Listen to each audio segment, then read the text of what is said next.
안녕하세요. 낭성교회 성도 여러분.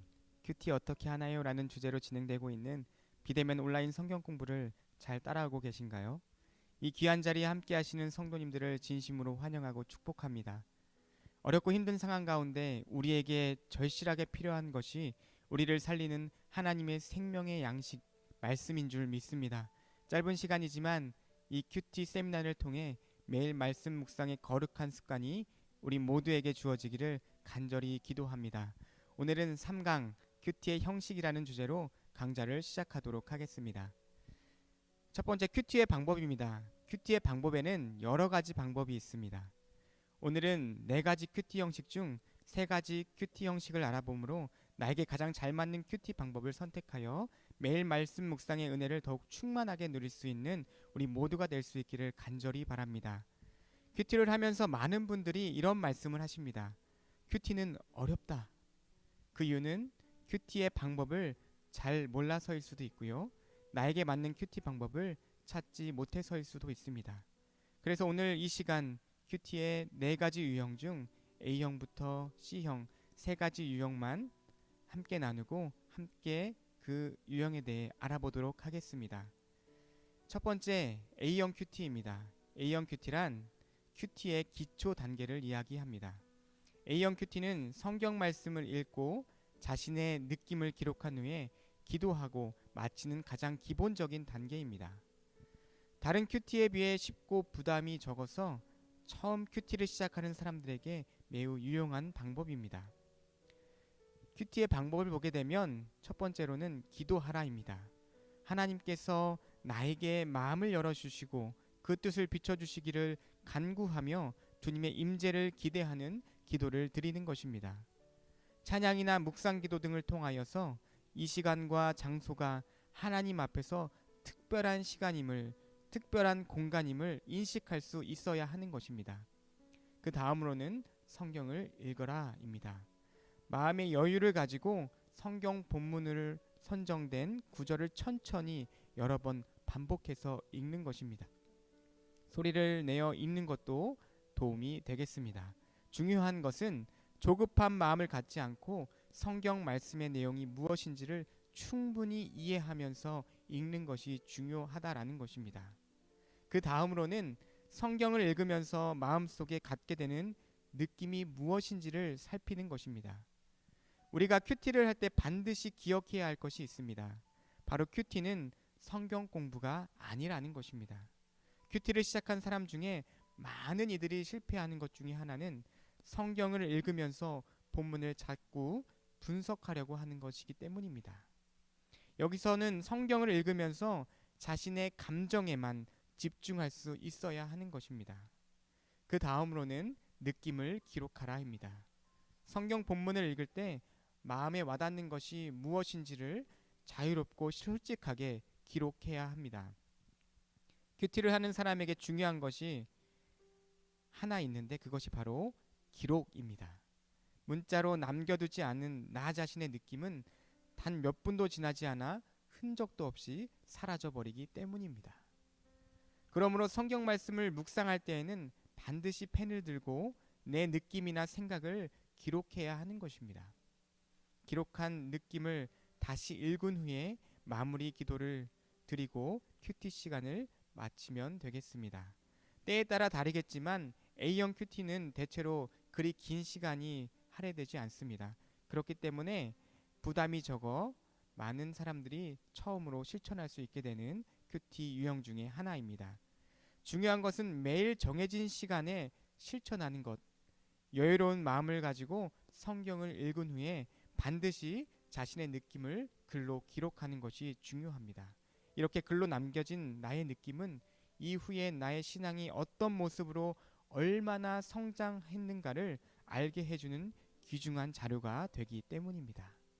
두 번째로는 B형 큐티에 대해서 알아보겠습니다. B형 큐티는 큐티의 초급 단계로 본문을 관찰하는 단계입니다. 여기서 관찰이란 성경을 그냥 읽는 것이 아니라 본문 전체와 세부적인 사항을 특이점을 파악하며 읽어가는 것을 이야기합니다. 무엇보다 그것을 다른 사람에게 전달할 수 있을 정도로 충분히 인식할 수 있을 때 비로소 관찰이 이루어졌다라고 할 수 있겠습니다. 따라서 같은 본문을 보더라도 관찰이 이루어졌다면 그에 대한 느낌은 크게 달라졌을 것입니다. 관찰을 한마디로 하면 본문에서 무엇을 보는가라고 할 수 있겠습니다. 시편 119편 18절 말씀에 보면 이렇게 말씀하고 있습니다. 내 눈을 열어서 주의 율법에서 놀라운 것을 보게 하소서. 즉 그 관찰을 잘할 수 있는 능력을 달라고 기도를 하고 있는 것입니다.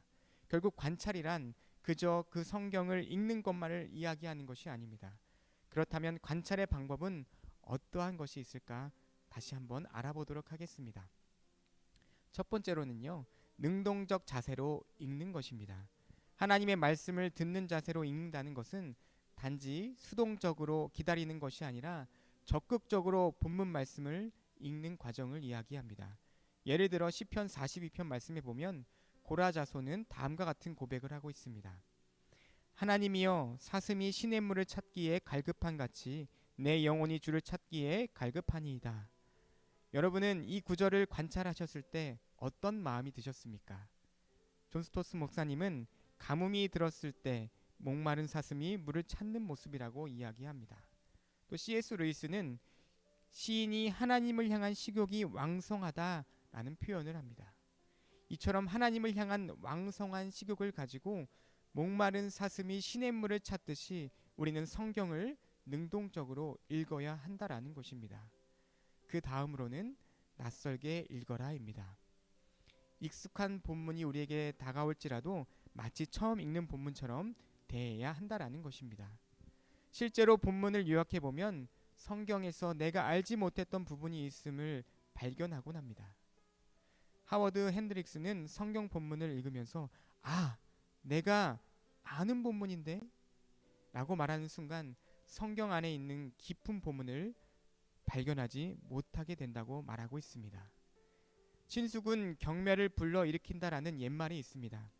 우리는 어느 본문을 대하든 처음 보는 말씀처럼 읽어야 한다라는 것입니다. 그 다음으로는 강조점이 무엇인지를 파악하는 것입니다. 본문이 무엇을 강조하고 있는지를 잘 살펴보아야 합니다. 내용을 강조하기 위해서 사용되는 수사법에는 다른 것을 견주어 설명하는 비유법이 있고요. 문장의 뜻을 강하게 높이는 강조법이 있습니다. 또 문장의 단조로움을 덜기 위하여 변화를 주는 변화법 등이 있습니다. 성경에 이러한 수사법이 사용되었다면 그것은 저자가 그 부분을 쉽게 이해시키기 위해서 강조하기 위한 것이므로 주의를 하여서 집중하여 읽으면 강조점을 파악할 수 있게 될 것입니다. 그 다음 방법으로는 육하 원칙에 의해 내용을 파악하는 것입니다. 관찰은 본문을 통해 하나님과의 대화를 하는 것입니다. 하나님과 대화하는 것이 바로 관찰인데요. 본문을 읽을 때 누가 언제 어디서 무엇을 어떻게 왜와 같은 질문을 던지고 그에 대한 답이 본문에 있는지를 찾아보는 것입니다. 본문에 답을 찾을 수가 있는 경우에는 그에 대한 답을 정리하면서 메모하실 수 있기를 바랍니다. 우리가 많은 질문을 던질수록 성경은 우리에게 더 많은 진리를 알려줄 것입니다. 이처럼 B형 큐티는 본문을 관찰함으로써 A형 큐티보다 훨씬 더 풍성한 자기 성찰이 가능하다라는 장점이 있습니다.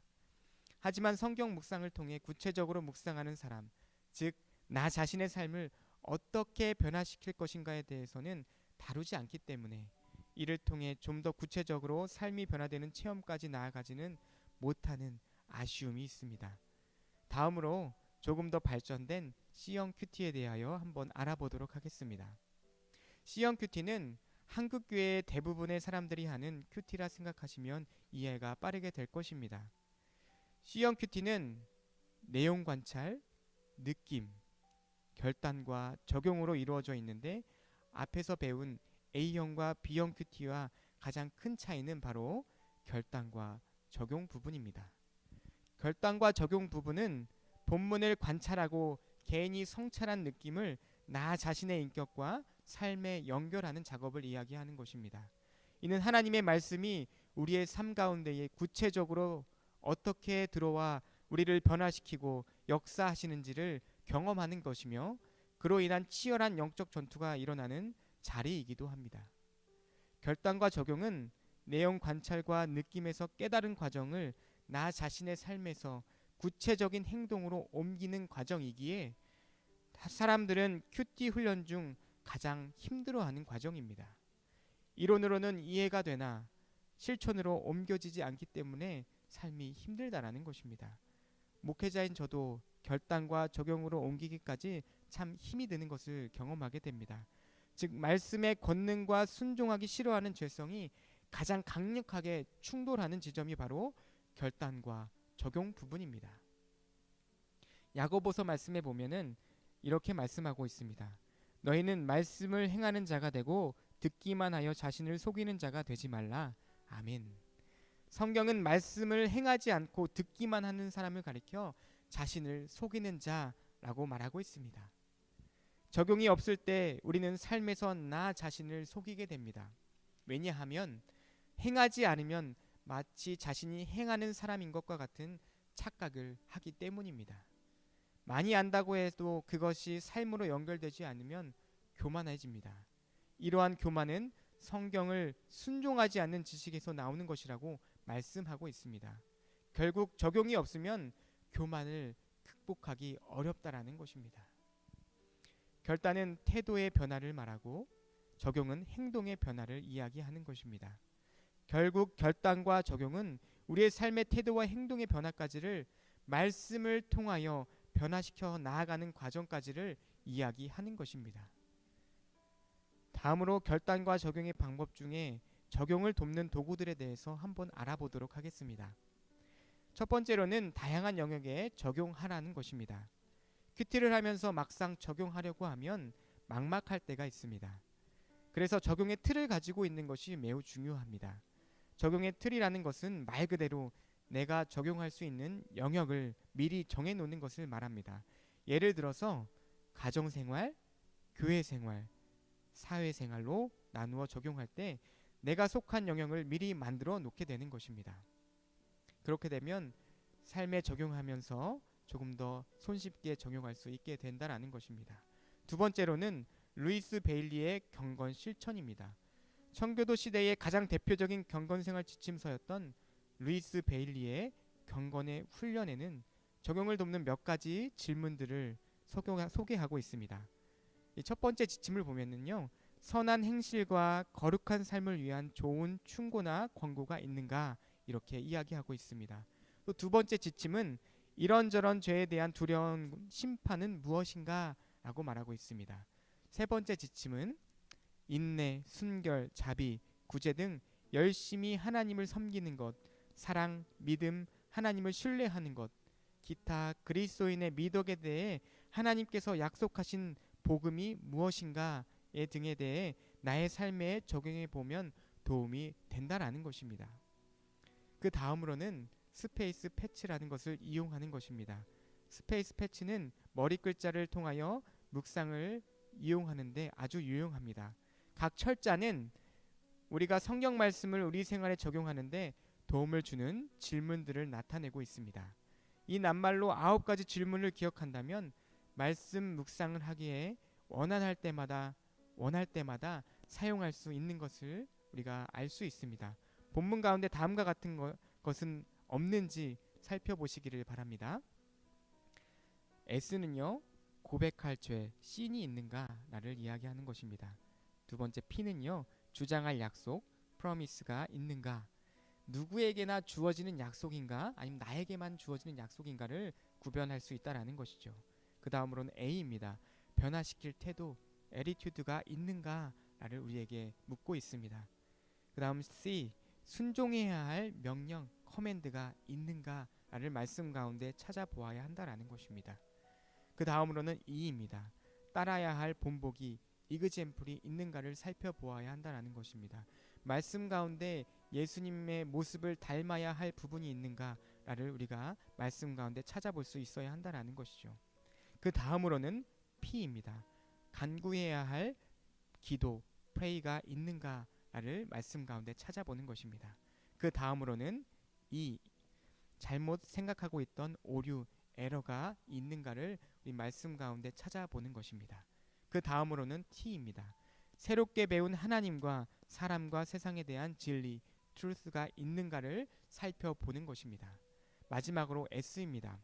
하나님께 찬양하고 감사할 근거, something이 있는가를 말씀 가운데서 찾아보는 것입니다. 이렇게 적용을 돕는 도구들에 대해서 한번 알아보았습니다. 이 세 가지 방법 중 어느 것을 사용해야 우리가 묵상하는데 쉽게 적용할 수 있게 될까요? 말씀 묵상을 하시면서 말씀에 가장 적합한 것을 한 가지만 사용하셔도 되고요. 세 가지를 조화 있게 사용하셔서 묵상을 하시게 되면 더 큰 은혜가 말씀 묵상 가운데 있게 될 것입니다. 다음으로는 적용의 유의점에 대해 한번 알아보도록 하겠습니다. 적용할 때에는 다음과 같은 사항을 유의하셔야 합니다. 첫 번째, 한계를 벗어나는 적용입니다. 우리가 쉽게 실수하는 적절하지 않는 적용이 바로 이 적용입니다. 그것은 바로 한계를 벗어나는 무리한 적용을 말하는 것이죠. 예를 들어서 오늘부터 매일 3시간 이상 기도하겠다 라는 적용을 하게 됩니다. 얼핏 보면 누가 언제 어디서 무엇을 어떻게 할지 명확하게 적용으로 큰 문제가 없어 보이지만 무리한 적용은 하루 이틀 정도 실천할 수 있을지 모르겠지만 지속해서 실천하지 못하게 될 위험성이 있다라는 것입니다. 그 다음으로는 변화를 일으키지 않는 적용을 이야기합니다. 말씀을 적용한다고 하면서 매일 또는 매 주일마다 이미 실천하고 있는 것을 적용한다면 예를 들어 매주 예배에 빠지지 않으면서도 매주 예배 가운데 은혜를 사모하는 마음으로 참석하자 이런 적용을 하게 되는 것입니다. 또는 직장에 지각하지 않으면서 매일 아침 서두르지 않고 출근할 수 있도록 준비하자라는 적용을 하는 경우입니다. 따라서 이러한 적용은 의식적으로 우리가 피할 수 있어야 하는 것입니다. 그 다음으로는 너무 개인주의적인 방향으로만 설정된 적용을 이야기합니다. 성경에 보면 대부분 개인에게 주신 약속보다 이스라엘이라는 공동체, 즉 교회에 주신 약속이 더 많이 있음을 알게 됩니다. 그렇기 때문에 큐티는 내가 삶에 적용해야 하는 말씀이기도 하지만 더 나아가 우리 공동체에게 주어진 내용임을 명심할 수 있어야 한다라는 것입니다. 그래서 적용할 때에는 개인적인 적용도 너무나도 중요하지만 공동체 안에서의 적용도 너무나도 중요하다라는 사실을 꼭 기억하실 수 있기를 바랍니다. 사랑하는 여러분, 큐티를 왜 해야 하나요? 오늘은 큐티의 형식 중에 A형에서 C형까지 함께 나누어 보았습니다. 오늘의 강의를 통해 큐티에 대한 어려움들이 조금 풀리셨나요? 큐티가 우리의 신앙에 끼치는 중요함과 유익은 말로 다할 수 없이 중요합니다. 특별히 코로나19의 상황 가운데 예배당 문이 닫혀있는 이때에 날마다 하나님의 말씀을 묵상하며 하나님의 뜻을 구하시고 우리의 생각과 마음과 행동이 하나님의 말씀을 통해 결단되어지기를 간절히 바랍니다. 그러므로 인하여서 말씀으로 힘을 얻어 살아가시는 복된 삶이 될 수 있기를 간절히 축복드립니다. 다음 주 이 시간에는 큐티의 형식 중에 D형 큐티와 성경 본문을 가지고 오늘 배운 큐티 형식의 실제를 함께 나누어 보는 시간을 갖도록 하겠습니다. 앞으로 진행될 큐티 세미나에 계속해서 함께 해주시면 큰 은혜가 되겠습니다. 감사합니다.